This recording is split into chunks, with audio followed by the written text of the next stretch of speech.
Assalamualaikum warahmatullahi wabarakatuh. Perkenalkan, saya Yakub, Sarjana Ekonomi, Magister Manajemen, dosen program studi manajemen Sekolah Tinggi Ilmu Ekonomi Pelita Buana. Saat ini saya sedang tugas belajar dan dalam tahap promosi doktor pada program doktoral Ilmu Ekonomi Universitas Negeri Makassar. Baik, pada kesempatan ini saya akan menjelaskan salah satu mata kuliah yang saya ampuh, yakni Manajemen Strategi. Manajemen Strategi adalah mata kuliah wajib dengan bobot 3 SKS pada semester ganjil. Adapun capaian pada pembelajaran ini: 1. Mampu menelaah secara cermat teori-teori manajemen strategi. 2. Mampu mengevaluasi cermat lingkungan dan strategi perusahaan. 3. Mampu membangun secara tepat keputusan strategi berdasarkan data studi kasus. 4. Mampu menunjukkan karakter tangguh, kolaboratif, adaptif, inovatif, inklusif, dan kewirausahaan di dalam kegiatan pembelajaran manajemen strategi. Adapun materi perkuliahan: karakteristik manajemen strategi pustaka, memahami lingkungan bisnis eksternal, memahami lingkungan bisnis internal, memahami visi dan misi, memahami rumusan strategi jangka panjang, analisis strategi dan pemilihan strategi, memahami faktor yang berpengaruh pada strategi, manajemen dan operasi, staffing dan directing, evaluasi strategi, dan yang terakhir etika bisnis, tanggung jawab sosial, keberlangsungan lingkungan. Adapun model perkuliahan secara luring dengan metode pembelajaran direct interaction. Adapun bobot setiap komponen pilihan dibagi sebagai berikut: aktivitas partisipatif 20%, hasil proyek 30%, tugas 10%, kuis 10%, ujian tengah semester 15%, dan ujian akhir semester 15%. Baik, berikut ini saya akan tampilkan video pembelajaran saya saat berada dalam kelas dalam membawakan mata kuliah manajemen strategi. Silakan ditonton. Terima kasih. Assalamualaikum warahmatullahi wabarakatuh. Assalamualaikum warahmatullahi wabarakatuh. Waalaikumsalam warahmatullahi wabarakatuh. Salam sejahtera buat kita semua. Bagaimana kabar? Baik. Alhamdulillah. Baik, ini pertemuan ke-11. Bagaimana tadi malam nonton semua sepak bola? Nonton Pak. Siapa menang? Indonesia. Indonesia ya. Luar biasa Indonesia. Jadi tetap semangat meskipun cuaca tidak menentu. Saya kira bahwa sebelum kita memulai perkuliahan, terlebih dahulu kita berdoa sesuai dengan agama dan keyakinan masing-masing. Doa dimulai.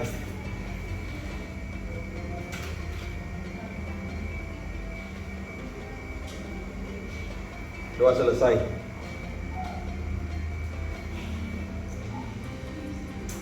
Bagaimana kita tingkat? Ada teman yang tidak hadir? Ada semua ya? Ada semua Pak. Ada semua ya? Terus minggu lalu masih ada tidak yang ingat apa materi kita minggu lalu? Coba. Apa itu? Implementasi staffing dan directing Pak. Betul. Luar biasa ini.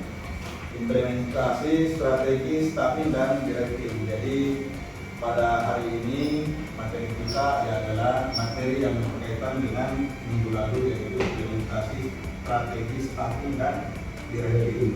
Hari ini kita akan masuk pada pembelajaran evaluasi strategi. Jadi di mana pada hari ini kita pada pertemuan ini mengenai evaluasi strategi, ada pencapaian akhir pada tahap pembelajaran ini adalah evaluasi strategi dengan indikator menghasilkan evaluasi strategi. Kira-kira apa itu evaluasi strategi? Ada tidak yang bisa bantu saya? Siapa namanya? Saya coba, apa itu kira-kira? Evaluasi strategi merupakan proses untuk mengevaluasi kinerja strategi perusahaan saat ini dan membantu perubahan yang diperlukan untuk mencapai tujuan perusahaan. luar biasa. Aplaus buat teman-temannya. Jadi itu kita pasti berbicara mengevaluasi. Yang namanya evaluasi artinya kita sudah melakukan sesuatu, kita sudah merencanakan sesuatu, kita sudah menjalankan sesuatu, kita semua kita sudah jalankan, lalu kita evaluasi. Ya, jadi evaluasi itu mencoba kita mau mencari apa yang kurang di sini. Kalau misalnya, karena yang namanya target kan ada perencanaan. Di mana-mana orang yang berencana pasti ingin hasilnya baik. Nah, ketika hasilnya tidak sesuai dengan ekspektasi yang kita harapkan, tentu pasti kita ingin mencari di mana kelemahannya. Inilah evaluasi. Sehingga saya ingin menyampaikan bahwa proses manajemen strategi itu ketika berbicara strategi, manajemen sebuah strategi, yaitu hanya dua, keputusan dengan konsekuensi signifikan dan jangka panjang. Artinya bahwa dia signifikan, hasilnya signifikan, artinya memuaskan. Kalau tidak mencapai dengan target, berarti keputusan salah, sangat merugikan dan sulit diperbaiki. Selanjutnya ada beberapa kriteria evaluasi strategi, karena tadi sudah disampaikan oleh temannya bahwa strategi itu adalah proses sistematis untuk mengevaluasi pelaksanaan strategi dan hasil yang telah dicapai oleh satu perusahaan. Jadi ada proses. Kita ingin melakukan satu proses, tahapan-tahapan mana, di perencanaan mana, di sub-sub mana, kita mengalami kelemahan-kelemahan, sehingga itu yang diperbaiki. Pada prinsipnya ketika kita sudah merencanakan sesuatu, pasti kita sudah tahu apa kelebihan dan apa kelemahannya. Kalau toh ternyata terlewati dari situ, berarti kita harus evaluasi. Inilah evaluasi. Jadi evaluasi itu di mana-mana pasti terakhir. Saya kira seperti itu, apa itu evaluasi strategi. Kemudian saya ingin menjelaskan kriteria evaluasi strategi menurut Rumel. Yang pertama, konsistensi, yaitu persoalan manajerial dan isu yang berbasis orang. Yang kedua, keberhasilan suatu departemen dan kegagalan departemen lain. Selanjutnya, persoalan terus didorong untuk resolusi.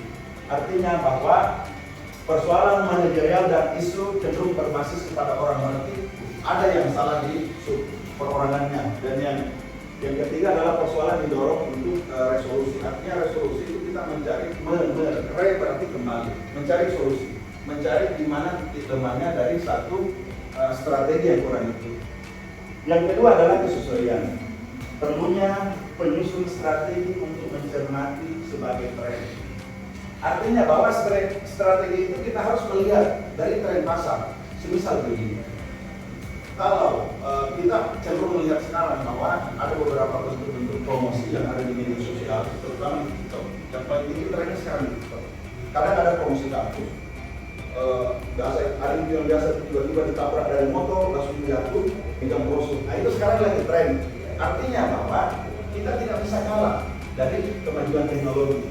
Jadi hal itu semua yang harus kesesuaian. Artinya bahwa pangsanya ini sekarang kan banyak generasi gengsi yang seperti itu, milenial itu yang harus kita cari. Kok trennya ini, cewek-cewek ini seperti ini, cowok-cowok keren seperti ini. Nah, sasarannya itu kita harus membuat sesuai apa yang menjadi keinginannya. Yang ketiga adalah kelayakan. Itu bisakah strategi diusahakan dalam sumber daya kritis manusia dan keuangan. Artinya dari sisi kelayakannya ini rasional, masuk akal, pasti membutuhkan manusia, membutuhkan ada keuangan. Dan yang ketiga ada keunggulan. Strategi harus memfasilitasi, menciptakan dan mempertahankan keunggulan pada hasil salah satu bidang, misalnya SDM, keterampilan dan proses. Jadi keunggulan ini harus dijaga. Sama ketika berbicara semisal di bisnis kita, semisal roti. Nah seperti ini, kalau sudah di tahun misalnya tahun 2000-an itu bagus, ada cita rasanya, ada kejunya, ada apa, itu yang harus kita pertahankan. Kan beda bisa-bisa dengan roti merek-merek lain, sehingga apa? Kita tidak ketinggalan, kita tidak tertinggal oleh pesaing yang lain. Jadi saya kira bahwa ketika berbicara evaluasi, meskipun bahwa ada kesulitan-kesulitan dalam melakukan evaluasi strategi, karena tidak semua itu ketika kita melakukan evaluasi dalam strategi itu sesuai dengan apa yang kita harapkan. Tentu saya ingin menyampaikan bahwa ada kesulitan-kesulitan yang caranya adalah cepat laju, pemesanan, kompleksitas lingkungan meningkat, sulit prediksi masa depan yang akurat, jumlah variabel bertambah, rentang waktu berkurang untuk perencanaan, kejadian dalam negeri mempengaruhi organisasi dan cepat laju pemesanan. Artinya bahwa kompleksitas lingkungan meningkat. Kita tidak bisa membayangkan bahwa setiap saat ini saingan ada kompetitor, ada ada saingan kita, ada tren baru yang muncul, sehingga itu yang menyulitkan kita melakukan evaluasi.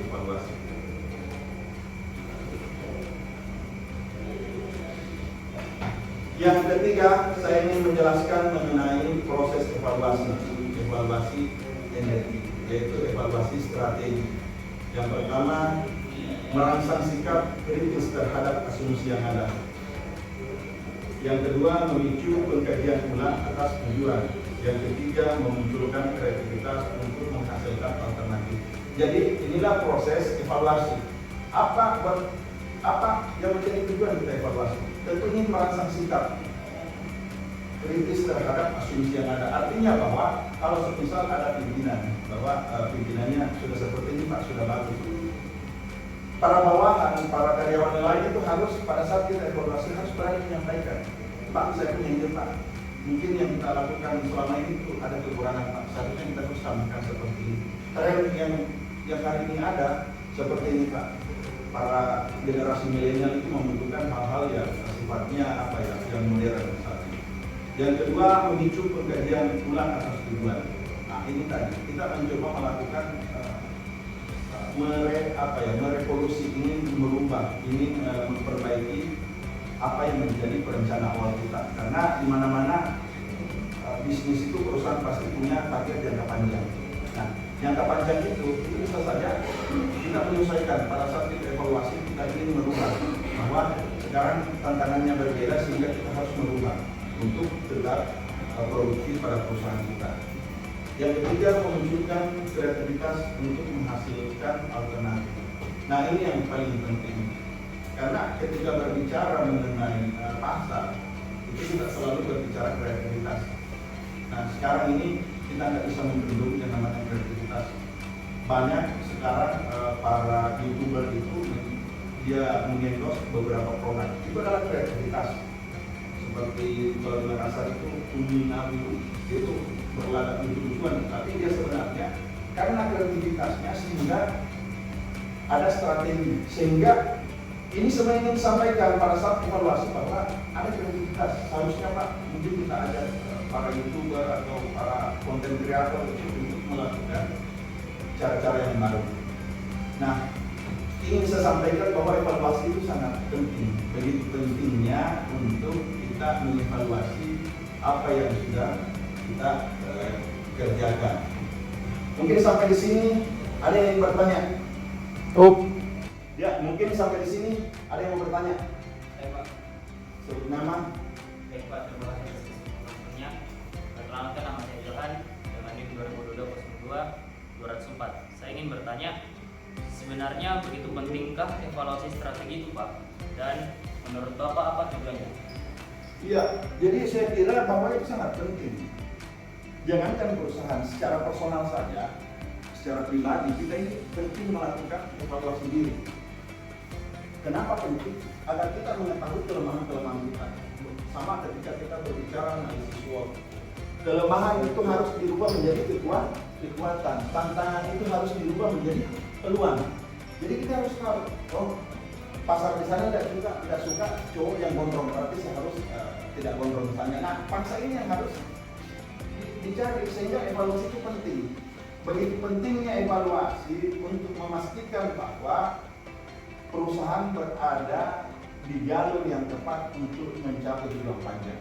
Kita ingin memastikan bahwa target jangka panjang kita itu sesuai apa yang kita rencanakan. Ya, sudah ada yang bertanya lagi atau masih ada? Sudah ya? Ya? Oke, cukup. Baik, jadi pertemuan kita mungkin sampai di sini lagi. Sekarang saya ingin memberikan tugas nanti di LMS ya, tugasnya nanti diisi dan minggu depan tugasnya saya akan periksa. Ya baik, sebelum saya tutup saya ingin menyampaikan kesimpulan atau ada yang dari teman-teman mahasiswa ingin menyimpulkan dari perkuliahan kita hari ini. Oke, sebut nama ya. Perkenalkan, nama saya Amalia Kartini Noviana dengan NIM 2022-02-30. Kesimpulannya itu, evaluasi strategi menjadi hal yang sangat penting dalam bisnis. Melalui evaluasi strategi, perusahaan dapat mengidentifikasi kelemahan, belajar dari kesalahan, menghadapi persaingan dengan lebih baik, dan tetap relevan dengan perubahan pasar. Oke, kita beri aplaus kepada ya. Jadi apa yang disampaikan oleh temannya tadi bahwa evaluasi menjadi hal yang sangat penting dalam bisnis. Kenapa? Karena perusahaan dapat mengidentifikasi kelemahan, belajar dari kesalahan. Saya kira itu yang memang kita harus cermati pada setiap langkah yang kita rencanakan. Kalau sudah tidak ada lagi, mungkin saya tutup perkuliahan ini, minggu depan kita masuk lagi ya. Bagaimana siap? Ya. Harus semangat ya. Ingin juga saya sampaikan bahwa yang namanya perkuliahan, ketika kita ikhlas menjalankan, yakin saja bahwa suatu saat kita akan memetik hasilnya. Artinya bahwa ketika kita menanam benih yang baik, itu pasti kita akan menghasilkan juga buah yang baik. Mungkin itu saja dari saya. Dan ucapan Assalamualaikum warahmatullahi wabarakatuh. Waalaikumsalam.